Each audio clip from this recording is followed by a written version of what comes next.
ব্যাগে একটা পানি বোতল থাকে, আমাদের ব্যাগে একটা টুপি থাকে, একটা ফ্যান থাকে। আমরা আল্লাহর কাছে দোয়া করতেছি তাপ কমানোর জন্য, অথচ বাংলাদেশের কিছু কিছু মানুষেরা আল্লাহর দিকে তাকিয়ে না থেকে বাংলাদেশে গরমকে নিয়ন্ত্রণ করার জন্য একটা অফিসার নিয়োগ দেওয়া হয়েছে, যার নাম হলো হিট অফিসার। কি নাম বলছি? Chief heat officer. এর কাম হলো গরমকে কমানো। কেমন ভাবে গরমকে নিয়ন্ত্রণ করা যায়? আপনি আল্লাহর দিকে তাকিয়ে না থেকে আপনি হিট অফিসারের দিকে তাকিয়ে আছেন। ও গরম কমাবে, ও আকাশ থেকে বৃষ্টি নাজিল করবে, ও গরমের তীব্রতা কমাবে। আল্লাহর দিকে না তাকিয়ে হিট অফিসারের দিকে তাকিয়ে আছেন। কোশ্চিন কালেও গরমকে কমানো সম্ভব নয়। নাম দিয়েছে heat officer, chief heat officer. Asia মহাদেশের মধ্যে সর্বপ্রথম তাকে নিয়োগ করেছে। কারণ কেমনে বাংলাদেশের ঢাকা শহরের গরমকে কমানো যায়। এখন হিট অফিসার বলতেছে, তোমরা যখন বাড়ি থেকে বের হবে একটা করে পানির বোতল নাও, একটা করে ছাতা নাও, একটা করে ফ্যান নাও। কি নাও? ফ্যান নিয়ে চলতে বলতেছে। এখন বলেন তো, আপনি যদি ফ্যানের বাতাস খান, ওই ফ্যানকে চার্জ দেওয়ার দরকার আছে না নাই? চার্জ দিতে গেলে তো বিদ্যুতের দরকার। এখন বিদ্যুৎই তো থাকে না, চার্জ দেবে কই থেকে? আবার যেই লোক ধান কাটতে যাবে জমিতে, এখন বলেন তো ফ্যান নিয়ে ঘুরে ঘুরে কি জমির ধান কাটা যায়? এ রিক্সা চালানো যায়? আমার তো মনে বলে তাকে চিফ হিট অফিসার নিয়োগ দেওয়া হলো। আমার মনে খুবই কষ্ট। ও যদি একটা বার মিডিয়ার সামনে যায় বলতো যে বাংলাদেশের এই যে তাপ, স্বাধীনতার উপরে এত তাপ আমরা দেখিনি, 90% মুসলমানের দেশ, আপনার আল্লাহর কাছে দোয়া করেন, আল্লাহ চাইলেই তো তাপ কমতে পারে, আল্লাহর কাছে সালাতুল ইস্তিসকা আদায় করেন, এইরকম ঘোষণা যদি ওই হিট অফিসার দিত, তাহলে বাংলাদেশের যুবকেরা তাকে নিয়ে টোল করতো না, বরং তার জন্য দোয়া করত। কথা কন না কে? ও আল্লাহকে ডাকতে বলতেছে না, বলতেছে তোমরা কি করো? ফ্যান নিয়ে ঘোরো, পাখা নিয়ে ঘোরো, তারপরে বোতল নিয়ে ঘোরো, আর বলতেছে আকাশ থেকে ঝড় বৃষ্টি হলে এমনি গরম কমে যাবে।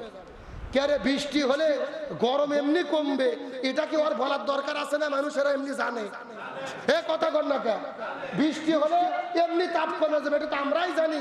যে তুমি তো বলতে পারতা, যেহেতু বৃষ্টি হলে গরম কমবে, তো তোমরা আল্লাহর কাছে ডাকো, সালাতুল ইস্তিসকা আদায় করো, আল্লাহর কাছে দোয়া করো, আল্লাহর কাছে প্রার্থনা করো, আল্লাহ চাইলেই বৃষ্টি হতে পারে।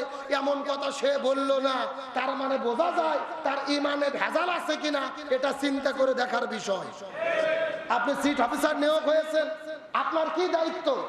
আজকে পয়লা দিবস পয়লা বৈশাখ পালন করার নামে 9 কোটি টাকা ব্যয় করে আলপনা অঙ্কন করেছে। সেই জায়গায় তারা কেমিক্যাল ব্যবহার করে প্রাকৃতিক বিপর্যয় ডেকে আনতেছে। চিফ আপনার হিট অফিসারের দায়িত্ব ছিল ও 9 কোটি টাকা দিয়ে আলপনা অঙ্কন না করে বেশি করে গাছ লাগানো, যাতে করে পরিবেশ নিয়ন্ত্রণে থাকে। আপনার দায়িত্ব বেশি করে গাছ লাগান। আমি বলতে চাই হিট অফিসারের প্রধান দায়িত্ব, আজকে এত গরমের কারণ হলো বাংলাদেশের যত নদী আছে নদীগুলো খরাকালে শুকিয়ে গেছে।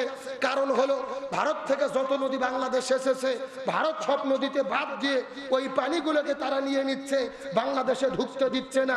আজকে আবহাওয়া অতি গরম হওয়ার কারণ হলো বাতাসের ভেতরে জলীয় বাষ্প কমে গেছে, আজকে নদীগুলো শুকে গেছে। বাংলাদেশের সবচেয়ে বেশি গরম চুয়াডাঙ্গা, যশোর, দক্ষিণ উত্তরাঞ্চলে। কারণ এই পদ্মা নদী, যমুনা নদী, সবগুলো নদী ভারত তখন বাদ দিয়ে পানি আটকায় দিয়েছে, পানি নেই। এখন শরীরের ঘাম পর্যন্ত শুকে যাচ্ছে।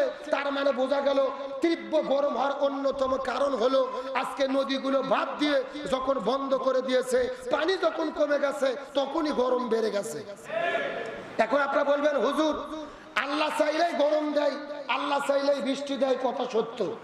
কিন্তু আল্লাহ নিয়ম ছাড়া কোনো কাজ করে? এ ধরে বলেন নিয়ম ছাড়া কোনো কাজ করে?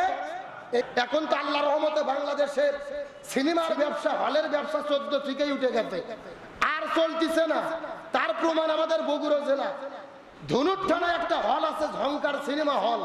সেই হলে সিনেমা চলতেছে না, হলের মালিক অফার করেছে যারা হলে সিনেমা দেখবে 1 প্যাকেট করে বিরিয়ানি খাওয়াবে। সুবহানাল্লাহ, জোরে কর নাউজুবিল্লাহ।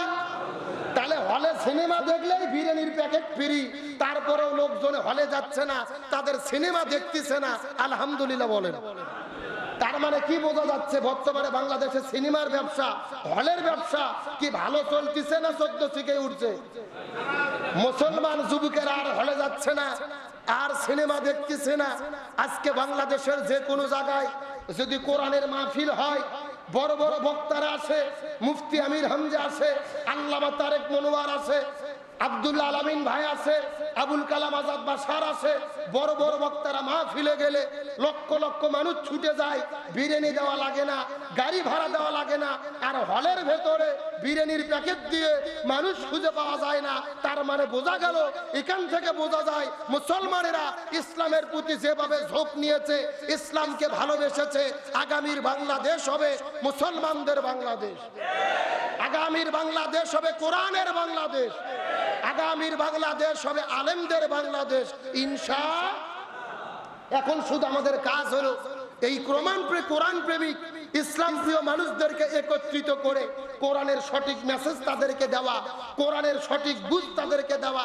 আমরা কোরআনের সঠিক বুঝ যদি দিতে পারি, তাহলেই বাংলার জমিনে ইসলামী আন্দোলন উর্বর হবে, এই জমিনে দিন প্রতিষ্ঠার কাজ ত্বরান্বিত হবে ইনশাআল্লাহ।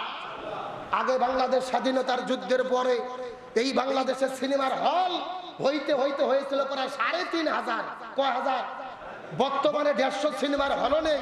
তার মানে বোঝা যাচ্ছে ইসলাম বিরোধী যত কাজ, আগে গ্রামে গ্রামে যাত্রা গান হইতো, পালা গান হইতো, প্রত্যেক গ্রামে গ্রামে গান বাজনা চলতো, এখন কি চলে?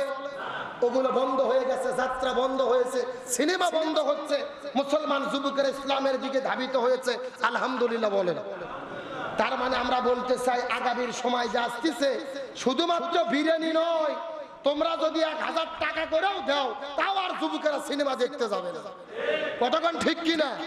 আর যখন ওদের ব্যবসা চলবে না, এমনিতেই বন্ধ হবে। এখন আপনি সিনেমার হল করেছেন, টাকা উপার্জন করে ওই টাকা দিয়ে হজ করতেছেন, যাকাত দিচ্ছেন, ইবাদত কি কবুল হবে? তাহলে চিৎকার করে বলেন। 5টা শর্তের ভেতর প্রথম নম্বর শর্ত হলো দোয়া কবুল হতে গেলে কি উপার্জন?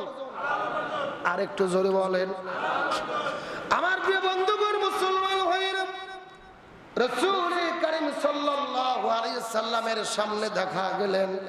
মুসলিম শরীফের মধ্যে হাদিস এসেছে, একজন বৃদ্ধ মানুষ মরুভূমির মধ্য থেকে দৌড়ে দৌড়ে কাবা ঘরের দিকে চলে আসে।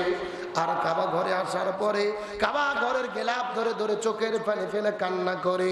সাহাবীরা বলে, ইয়া রাসূলুল্লাহ, এই বৃদ্ধর দোয়াটা আল্লাহর কাছে মনে হয় কবুল হয়ে যাবে।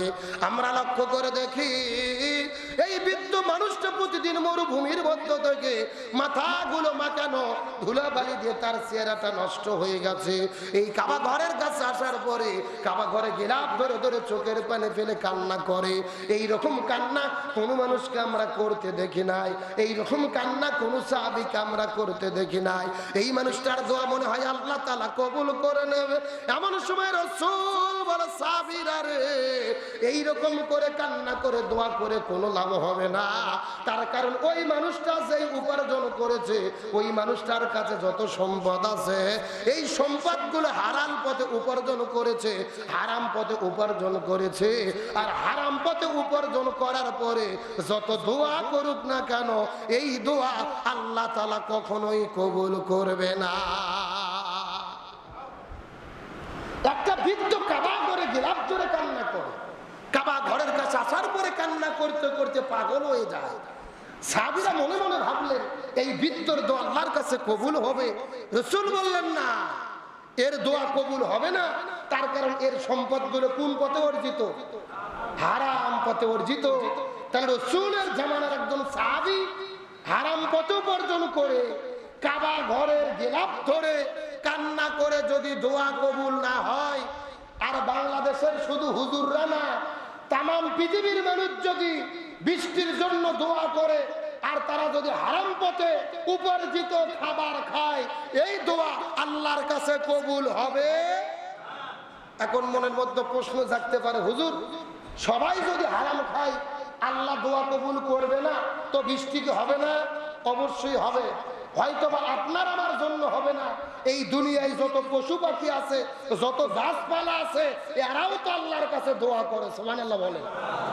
তার মানে বোঝা গেল, মানুষের দোয়া যদি কবুল না হয়, পশু পাখি কান্না করতেছে, তারা গরমকে সহ্য করতে পারে না, গাছপালা কান্না করতেছে, তাদের ওসিলাও দোয়া কবুল করবে কে? তাহলে আসেন, আমি বলতেছিলাম দোয়া কবুলের পূর্ব শর্ত কি? কথা বলে না। দোয়া কবুলের পূর্ব শর্ত হালাল উপার্জন 1 নম্বর শর্ত।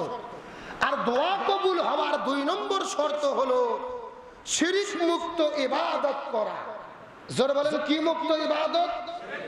আল্লাহকেও ডাকবেন, আবার পীরের দরবারে যে সন্তান চাবেন, পীরের দরবারে যে কল্যাণ কামনা করবেন, তাহলে ইবাদত হলো না। এটা কি হয়ে গেল? আপনি মাজারে যেতে পারেন, আপত্তি করব না, মাজার জিয়ারত করেন, নিজের জন্য আল্লাহর কাছে দোয়া চান, যেই লোকটা মাজারে শুয়ে আছে তার জন্য আল্লাহর কাছে মাপ চান, দোয়া করেন। কিন্তু যদি কোনো মাজারে আপনি কল্যাণ কামনা করেন, এটা কি হবে? আরো ধরে বলেন, কি হবে?